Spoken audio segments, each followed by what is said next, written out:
Nadreen आदाब। ताने बाने की नगरी मऊ की सरजमीन से मोहम्मद अरसलान ने एक कीर्तिमान स्थापित किया है और एक रिकॉर्ड बनाया है। अरसलान का सिर्फ बुनकर घराने से ही ताल्लुक़ नहीं है, बल्कि अरसलान ख़ुद भी लूम पर काम करते हैं और उसी के दरमियान पढ़ाई करते हुए इन्होंने नीट का एग्ज़ाम पास किया है। तो अरसलान साहब, आपको आपकी बात में बहुत आपका इस्तकबाल है। तो सबसे पहले तो आप ये बताइए कि आपकी जो बुनियादी तालीम है वो कहाँ से हुई? देखिए, मेरी बुनियादी तालीम एजी चिल्ड्रन स्कूल से हुई, क्लास 5 तक। फिर मैं 6 से स्कॉलर पब्लिक स्कूल में चला गया क्लास 10 तक। फिर 11-12 मैं डॉन बॉस्को से गया हूँ। अच्छा। फिर उसके बाद अब ऐसा था कि लॉकडाउन लग गया, कहीं जा नहीं सकते थे, तो घर ही पे किस सन में किया आपने इंटर? 20 में। 20 में। हाँ, सब लॉकडाउन लग गया था, तो घर ही पे बैठ के फिर खुद से पढ़ाई की। कोई गाइडेंस वगैरह नहीं था और कोई वैसा इंतज़ाम भी नहीं था। तो फर्स्ट टाइम नीट दिया तो 550 नंबर आए। तो फिर मैं गाइडेंस के लिए फिर दिल्ली बनारस आकाश चला गया। वहाँ पे गाइडेंस के साथ अच्छी से पढ़ाई की। फिर अल्हम्दुलिल्लाह आप लोग के सामने। तो मतलब ये दूसरा अटेम्प्ट था? हाँ, दूसरा अटेम्प्ट था ये मेरा। अब्बू का आप पे क्या नाम है? आफ्ताब अहमद। अब्बू क्या करते हैं? बुनकर हैं हम लोग। बुनकर ही हैं। हाँ। और अम्मी? कोई अम्मी भी वही घर ही में वही लूम वगैरह लूम चलाती, बुनकर ही हैं। तो इस दौरान में आपने क्या सीखा कि जैसे आपका फर्स्ट अटेम्प्ट में नहीं आया और सेकंड अटेम्प्ट में आपने कामयाबी हासिल कर ली, तो ये कहा जाएगा कि बहुत जल्दी आपने कामयाबी हासिल की। तो इसमें किस तरह से पढ़ाई को आपने किस तरह से फोकस किया कि आपको इतनी जल्दी कामयाबी मिल गई? देखिए, बात है कि प्रैक्टिस की बात है। अब जैसे कि मेरे पास सही गाइडेंस नहीं था और प्रैक्टिस में अच्छी से खुद अपनी गलती मानता हूँ कि मैं प्रैक्टिस नहीं कर रहा था अच्छी से। तो फिर जब बनारस गया तो फिर अच्छी से वही प्रैक्टिस किया हूँ, अच्छी से सवाल लगाए और टेस्ट ज़्यादा से ज़्यादा देना है, प्रैक्टिस करना है और बहुत ज़्यादा पढ़ाई नहीं करना है। देखिए, ये 2 लाइनों के दरमियान बना ये एक सिलेबस है, उसी के बीच में आपको पढ़ाई करनी है। ज़्यादा बाहर नहीं जाना। वो लोग आपको बताएंगे, गाइड करेंगे, बस आपको वही पढ़ना है, बाहर नहीं जाना है। तो वैसे ही मैं लिमिटेड सिलेबस में बिल्कुल अच्छी से पढ़ा, अच्छी से प्रैक्टिस की और टेस्ट वगैरह दिया। बस यही सीखा हूँ कि प्रैक्टिस ज़रूरी है। कम टाइम में प्रैक्टिस मेंटेन करे रहना, एक्यूरेसी मेंटेन करना। अपनी जो आप पढ़ाई करते हैं तो उसके लिए कोई टाइम टेबल आपने बना रखा था? हाँ, टाइम टेबल था मेरा। जैसे कि हॉस्टल में था तो फजर पढ़ने उठता था। अगर लेट सोया हूँ तो सो जाता था, वरना उतनी टाइम से बैठ के पढ़ाई करता था, जैसे बायो वगैरह पढ़ता था। फिर वही सुबह तक थोड़ा थोड़ा हल्का हल्का गैप लेके पढ़ाई करता था। जोहर के टाइम फिर खाना खा के आराम करता था असर के टाइम तक। फिर असर बाद से बैठता था पढ़ने, फिर पढ़ाई वगैरह वैसे ही रात तक। मगरिब के टाइम टाइम थोड़ा सा टहलने निकलता। जैसे मैं मानता हूँ कि थोड़ा रिफ़्रेशमेंट ज़रूरी है, तो थोड़ा सा मगरिब बाद टहल लेता था। फिर आके पढ़ाई करता था। फिर ईशा बाद और फिर ईशा के बाद भी 11 बजे तक मैं पढ़ाई करता था रात में। पर कुछ बच्चे पढ़ाई बहुत देर रात तक करते हैं तो देर रात तक करेंगे तो जाहिर बात फिर देर तक सोएंगे। इस पर आपका क्या कहना है? अब देखिए, सबका अपनी अपनी चॉइस है। कोई देर रात तक करता है, सुबह में देर तक सोता है। अब मेरा भी था, अगर कभी रात को नींद नहीं लगी तो देर रात तक पढ़ाई कर लेता था। जिस दिन नींद लग जाती थी सो जाता था, फजर बाद पढ़ाई कर लेता था, वरना फजर बाद सो जाता था अगर देर रात तक पढ़ाई करता था। तो अपनी अपनी चॉइस है अब सबकी। अब जिसमें अच्छी से दिमाग लगे, अब सबकी अपनी। आपके दादा का क्या नाम है? दादा का नाम शब्बीर है मेरा। शब्बीर। इंतकाल हो गया उनका? इंतकाल हो गया उनका। मैं देखा भी नहीं हूँ, बहुत पहले इंतकाल हो गया था उनका। अब्बू छोटे थे अभी। अच्छा। हाँ, बहुत छोटे हाई स्कूल में थे अब्बू अभी। तो आप ये बताइए कि जो कोचिंग आपने ली 1 साल की, एक ही साल ना कोचिंग की, पहली मरतबा भी कोचिंग किया था आपने? मतलब पहला जो एग्ज़ाम दिया आपने तो उसमें बिना कोचिंग का दिया? हाँ, बिना कोचिंग तो कोचिंग किया। हाँ। तो कोचिंग करने और ना करने में क्या फ़र्क है?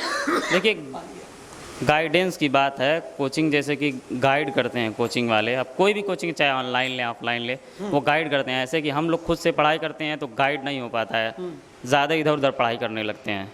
तो गाइडेंस ज़रूरी है कोचिंग के लिए। कोचिंग ज़रूरी है? हाँ, गाइड करते हैं। हाँ, नहीं तो कोचिंग बिना भी कामयाबी हासिल की जा सकती है? हाँ, अब आप अच्छी से सिलेबस का ध्यान देके पढ़ाई करें तो हो सकता है, ऐसी कोई बात नहीं है। अच्छा, आप जब बाहर नहीं गए थे कोचिंग के लिए, जब मऊ में थे, तो उस वक्त लूम चलाना आपको आता है? हाँ आता है, अभी आज ही सुबह चला रहा था। अब अच्छा। कॉल किए थे तो हाँ, अब काम है, उससे क्या भागना है। तो लूम में जैसे जकाट मान लीजिए बिगड़ गया तो भी बना लेते हैं? नहीं, बनाने का उतना प्रोफेशनल नहीं हूँ, बना कर नहीं पाता हूँ। तो कौन सा मेल चला रहे हैं आप? अब इस वक्त ये कौन सा मेल चल रहा है? ये अचरी जिसको कहते हैं, 5 अचरी, कड़ी वाला। 5 हाँ, कड़ी 5 कड़ी वाला चल रहा है। हाँ। अच्छा, साटन और प्लेन में क्या फ़र्क है? देखिए मैं कह रहा हूँ प्रोफेशनल नहीं हूँ, बस जो बना के दिया गया हाथ बटाने के लिए चला देता हूँ। हाँ, लेकिन ये बड़ी बात है ना कि आप पढ़ाई भी करते हैं, उसमें लूम चलाने का ढंग भी आपको है, तो एक बड़ी बात है। और आपके ज़रिए तमाम जो बुनकर समाज के लोग हैं वो एहसास कमतरी का शिकार रहते हैं, तो उनको एक मैसेज देना भी हमारा मकसद है कि एक मैसेज दें आपके माध्यम से कि कोई भी पेशा बाई से शर्मिंदगी नहीं है, बल्कि किसी भी पेशे में रहकर आदमी अगर पढ़ना चाहे और तालीम हासिल करने का जज्बा हो तो वो कामयाबी हासिल कर सकता है। इस पर हाँ क्यों नहीं, देखिए ऐसे कोई बात नहीं है कि आपका, देखिए ये कॉम्पिटिटिव एग्ज़ाम है, इसमें ये मैटर नहीं करता कि आप किस फैमिली बैकग्राउंड से हैं। वो आपसे आके पूछेंगे नहीं कि आपके बाप क्या करते हैं, आपको खुद पढ़ना है, खुद करना है बस। वो ये थोड़ी देखेंगे कि आप करते क्या हैं, बस आपको तैयार उस हिसाब से तैयारी कर लेनी है। आप किसी फैमिली बैकग्राउंड से हो, मैटर नहीं करता, मेहनत करना है लगन के, ईमानदारी के साथ, बस सब कुछ आपके साथ कुछ रहेगा। सालों का पेपर भी इस बीच में देखते होंगे आप लोग? हाँ, प्रीवियस ईयर, जैसे प्रीवियस बहुत इंपॉर्टेंट है, पीछे का सवाल वगैरह प्रीवियस ईयर, हाँ मैं कहूँगा कि बहुत ज़्यादा इंपॉर्टेंट है, इस पर ध्यान देना चाहिए। जो बच्चे अभी इस वक्त तैयारी कर रहे हैं प्रीवियस ईयर, एग्जाम का हाँ पेपर्स हाँ देखना चाहिए कि किस हाँ तरह के देखना पेपर्स चाहिए, आते हैं। आपने हाँ कितने देखना सालों चाहिए। पेपर देखे? अरे मैं तो 2005 के बाद से जितना था सब देखा था। प्रीवियस ईयर पेपर देखना बहुत ज़रूरी है, वो सब पैटर्न पता चल जाता है सवाल का ना, तो इससे आसानी रहती है। पेपर देख के आप कॉन्फिडेंट थे कि मैं इस एग्ज़ाम को पास कर लूँगा? देखिए मैं तो मानूंगा कॉन्फिडेंस तब आता है जब पेपर हो जाता है, पेपर के पहले तक सब डाउट ही में रहते हैं। है ना? हाँ वैसे सब कोई डाउट में रहता है, जब पेपर दे के आते हैं तब पता चलता है हाँ हो गया है। सवालात ज़्यादातर ऑब्जेक्टिव होते हैं कि ऑब्जेक्टिव नहीं होते हैं? सब ऑब्जेक्टिव ही होते हैं, बस हाँ सॉल्व करना रहता है। माइनस मार्किंग होती है? हाँ माइनस मार्किंग होती है। तो जो डाउटफुल सवालात होते हैं उनके लिए क्या करते हैं? उसको अगर छोड़ दीजिए वही ज़्यादा अच्छा है। देखिए वही सवाल करना है जिस पर आप बिल्कुल 100% श्योर हैं। अब गलत लगाएंगे तो क्या फ़ायदा, माइनस मार्किंग है। बस जिस पे 100% श्योर है वही सवाल लगाएं। पीछे जो आपके बच्चे हैं, आप लोगों के लिए ख्वाब देख रहे हैं कि आपका ख्वाब पूरा हो गया, तो उनको भी लालच है कि हमारा भी ख्वाब पूरा हो, तो उनको आप क्या मशवरा देंगे कि पेपर्स के लिए किस तरह के सवालात का जवाब पहले दें और किस तरह के सवालात को आखिर तक छोड़ें? अब जैसे कि पहले वो सवाल करें जो 100% बिल्कुल आ रहा हो, जिस पर 100% श्योर हो, पहले वो सवाल करें। देखिए क्योंकि नीट में कम टाइम में एक्यूरेसी आपको मेंटेन करना है, वक्त बहुत कम है। ऐसा नहीं कि इसमें आपको वक्त ज़्यादा मिलेगा, नहीं। नीट में एक सवाल पे 1 मिनट से कम का समय है। कितना टाइम मिलता है पूरा? 3 घंटा 20 मिनट रहता है। और कितने सवालात होते हैं? 200 होता है, उसमें 180 करना रहता है। अच्छा। तो इसीलिए टाइम आपके पास कम है। हाँ, तो पहले क्या करते हैं, सारे सवालात को एक बार पढ़ते हैं? देखिए मैं तो अब पता नहीं लोग कैसे करते हैं, मैं बायो सेक्शन से शुरू किया था। हाँ अब एक सवाल करते गए, पढ़ के करते गए, बस उसी में मेंटेन करना होता है कम टाइम में आपको। अच्छा, मतलब एक तरफ से पढ़ते जाते हैं और करते जाते हैं। हाँ तो ये तरीका बेटर है या एक मरतबा पूरे सवालात को पढ़ लेना चाहिए फिर उसके बाद करना चाहिए? नहीं अब कर टाइम जैसे निकल जैसे, जाएगा। हाँ क्यों नहीं, कर ना, कम टाइम है इसमें, आपको बहुत ज़्यादा टाइम नहीं मिल रहा, कम टाइम में आपको एक्यूरेसी बनाना है, सब स्पीड बहुत ज़रूरी है। एक सवाल और कि मैं सब बच्चों से ये बात करता हूँ, ख़ास तरीके से जो कमज़ोर तबके से आते हैं उनसे ज़रूर ये सवाल करता हूँ कि इसमें फाइनेंशियली स्ट्रांग होना वालिदैन का कितना ज़रूरी है या ज़रूरी नहीं है? नहीं ज़रूरी तो है। अब देखिए अब बाहर जाना है, पढ़ना है, तो उसमें ज़रूरी। अब मेरा जैसे कि आकाश में, बनारस में मेरी 100% स्कॉलरशिप पे मैं गया था।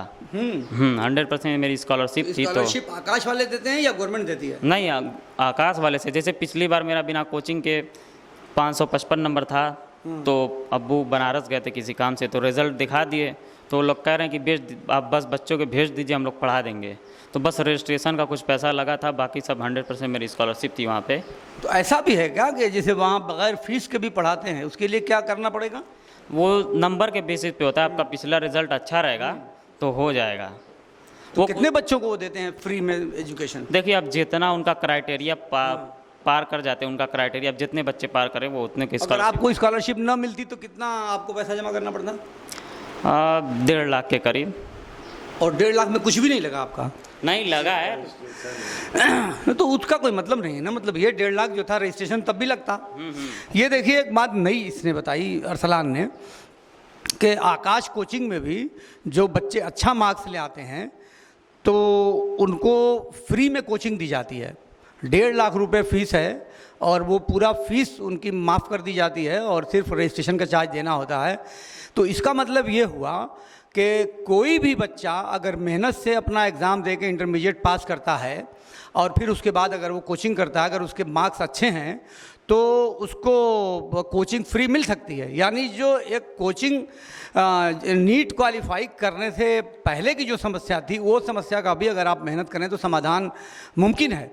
और जब सिलेक्शन हो जाता है तो हमारा ये मानना है कि सिलेक्शन होने के बाद जो फ़ीस जमा करनी होती है तो उस फीस की कोई दिक्कत नहीं, वो तो आपके बहुत सारे रिश्ते नाते वाले वो आपकी मदद कर सकते हैं। बैंक से आपको लोन मिल सकता है बहुत कम ब्याज पे। तो सिलेक्शन होने के बाद कोई समस्या नहीं। और जब बच्चा कामयाब हो जाता है, फ्यूचर दिखने लगता है, तो वालिदैन किसी भी कीमत पे उसकी फ़ीस का इंतज़ाम कर देते हैं क्योंकि अब फ्यूचर उसका ब्राइट है।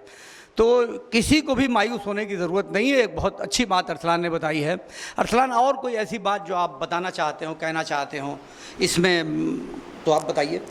देखिए, मैं यही कहूँगा कि ईमानदारी से मेहनत करिए, इंशाअल्लाह अल्लाह ताला सबील पैदा कर देते हैं। वैसे ही मेरा भी था, लॉकडाउन में फाइनेंशियल क्राइसिस सब कोई जानता ही है, तो वही हो गया इंतज़ाम।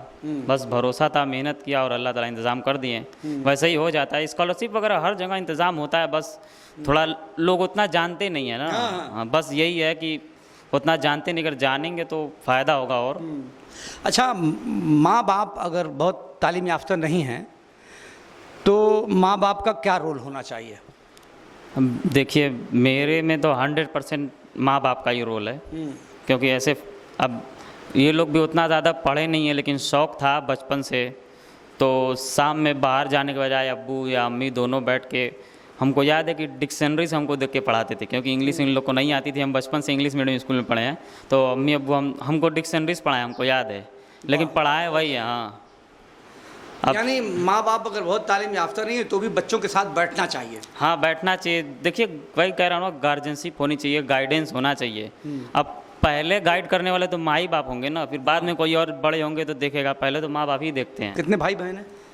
अब मेरी मुझसे बड़ी एक बहन है, बाकी 2 छोटे भाई हैं। उसने बड़ी बहन? बड़ी बहन BSc परसू कर रही है। अच्छा। हाँ।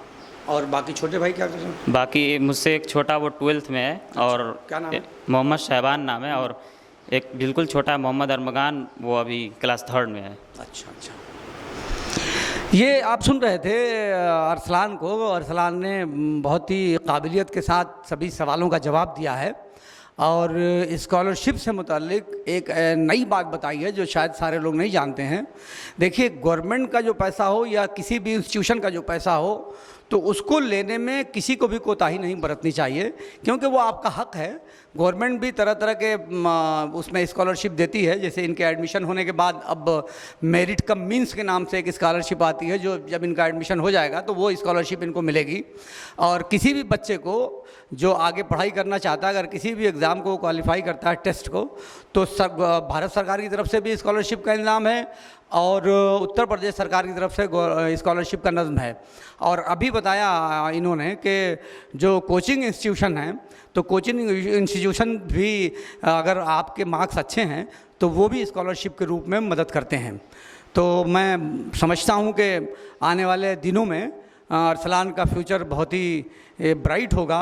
अपने माँ बाप का और अपने भाई बहनों के लिए ये सहारा बनेंगे, क्योंकि अरसलान गरीबी से निकले हैं और एक साधारण बुनकर हैं और बुनाई करके ही इनके वालिदैन इनको पढ़ाई में यहाँ तक पहुँचाए हैं। तो मैं इनके वालिदैन को भी बहुत मुबारकबाद देता हूँ। बल्कि इनके वालिद साहब यहाँ मौजूद हैं, थोड़ा इनसे भी बात करते हैं। क्या नाम है आपका? आफ्ताब अहमद। आफ्ताब भाई, ये बताइए कि बच्चे को आपने आला तालीम दिलाने की कोशिश की और MBBS के बाद अगर ये आगे पढ़ना चाहे, MD करना चाहे या MS करना चाहे, तो आपके हौसले कितने बुलंद हैं? अरे बिल्कुल बिल्कुल, इसमें कोई कसर नहीं छोड़ेंगे। जितना चाहे पढ़ेगा। बच्चा आपका कामयाब हुआ तो आपको खुशी है? बेहद बेहद बहुत खुशी है। लाख लाख लाख शुक्रिया है। दूसरे वालिदैन के लिए आप कोई पैगाम देना चाहते हैं? अरे बस हिम्मत चाहिए हमको। जैसे हमारे ख़ानदान में चाहे हमारे बीवी के ख़ानदान में कोई नहीं है इस लायक पढ़ा लिखा। बस एक हाँ, हमारे मामू डॉक्टर सरफराज थे, दिमाग में एक रोल मॉडल था कि ऐसे ही पहुंचाना है। हम भले छूट गए हों, बाप हमारे बहुत पहले इंतकाल कर गए, छोटे थे तभी, मजबूर थे, अकेले भाई बहन कोई नहीं है, हम अकेले, लेकिन दिल में एक कसक थी, हम नहीं कर पाए तो अपने बच्चे को करेंगे, बस इसी। मतलब वालिदैन को इरादा मजबूत करके बच्चों की हौसला अफजाई करनी चाहिए, आप ये कहना? हाँ हाँ, ये एकदम से। अब ये पढ़ने लिखने में अच्छा था तो इसी के पीछे लग गए। स्कॉलर में गया, 10th में अच्छा करा, फिर अलीगढ़ बल्कि स्कूल में निकाला वहाँ। अच्छा, वहाँ भी? हाँ, वहाँ निकाला था, लेकिन वो PCMB दे रहे थे दोनों, मैथ और बायो दोनों, छोड़ के चले आए। फिर यहाँ डॉन बॉस्को से इंटर किया। हाँ, तो फिर उसके बाद लॉकडाउन लग गया, घर ही था, लेकिन घर में तैयारी करके जब 555 नंबर आया तो एक उम्मीद बनी कि बहुत अच्छा है, कुछ थोड़ा सा गाइडेंस की ज़रूरत है। तो बनारस नज़दीक है, गया देखने। वैसे तो दिल्ली आकाश और लखनऊ आकाश सब जगह फ़ोन किया, बहरहाल ज़्यादा पैसे मांग रहे थे। यहाँ गया पहले JRS में, तो कह रहे कि 80% छूट, और भी दूसरी कोचिंग में वो कह कि 100% खाना पीना सब देंगे हम लोग इतने नंबर पर। फिर बहरहाल आकाश में गया तो कहें कि 550 से ऊपर सबको है, उसको छूट है, बस रजिस्ट्रेशन का लगेगा।